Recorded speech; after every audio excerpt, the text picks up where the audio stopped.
Мен деле туура түшүндүрүп айтып атам. Зордук зомбулукка мен дагы каршымын. Зордук зомбулук болбосун, эч ким каалабайт. Бирок мыйзамдын ичинде жашырылган, менталитетибизге туура келбеген нерселерди айтып атабыз да. Могу мыйзамды кайра комитетке артка кайтарып, кайра бир сыйра бышырып, жакшынакай кылып алып келип койгондон не болуп атабыз эми? Жакшынакай эле кайра карайлы, талкуулайлы. Мына кат жүзүндө берген жоксуңар деп атасыңар. Биринчи окуудан өткөндө дагы ушул жерде билесиңер, кат жүзүндө сунуштарыбызды дагы бергенбиз. Ошол сунуштарыбыз жөнүндө кирдиби, кирген жокпу, ал сунуштар алындыбы, кабыл алындыбы, кабыл алынган жокпу, маалымат айтылган жок да. Бул жерде кызыл чеке болбодук беле. Урматтуу туугандар, келгиле мындай кылалы, урушпай, талашпай. Биз эми коо сүйлөп койду. Коо сүйлөп аткан эч ким жок.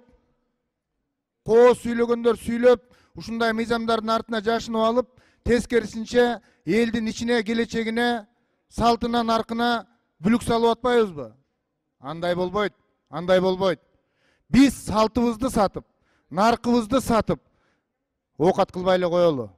Эгер мындай чоңураак сөз кылып айта турган болсочу. Ошон үчүн урматтуу депутаттар, келиңиздер, кайра эле комитетке кайтаралы, баарыбыз чогуу чараң карайлы, талкуулайлы. Мынакей, зордук зомбулук боюнча айтып атасыңар. Зордук зомбулук боюнча такыр эле кыргыздын эркектери, мырзалары зөөкүр болуп калдыкпы? Такыр эле ушу ата баркынан кетип калдыкпы? Жигит намысынан өчүп калдыкпы? Мына МВД отурат, мына прокуратура отурат. Сурагылачы анда. Эмне мыйзам жокпу бизде? Каалагандай атып атса, кесип атса, кыркып атса, өлтүрүп атса, аларды карабайбызбы? Мыйзамдуу мамлекетте жашап карайбыз да. Мыйзамдар бар да, бирок аны күчөтө бербешибиз керек да.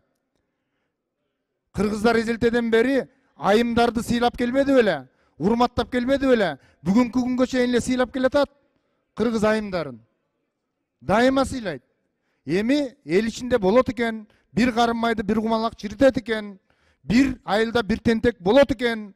Ошонун баары менен кыргыз эркектеринин жүзү, кыргыз мырзаларынын жүзү, кыргыздын жүзү ушундай. Мына кече бир чет элдик сайтта, интернет башка тил менен жазылып жүрөт. Коркунучтуу өлкө деп жазылып жүрөт. Бул деген болбойт да, мырзаларга анчалык кине койгондун кажети жок. Бул атайын жазалып аткандай болуп атат да, атайын. Урматтуу коллегалар, кыргыз намыс менен жашаган, салт менен жашаган, мыйзам менен жашаган. Биз артка кетпейбиз. Биз эмне салтыбыз менен жашап урматтуу депутаттар. Артка кетип, бүгүнкү күнгө чейин салт менен эле келатпадык беле, артка кетпей эле. Бүгүнкү күнгө чейин атаңдын наркы менен, салты менен эле келатпадык беле, артка кетпей эле.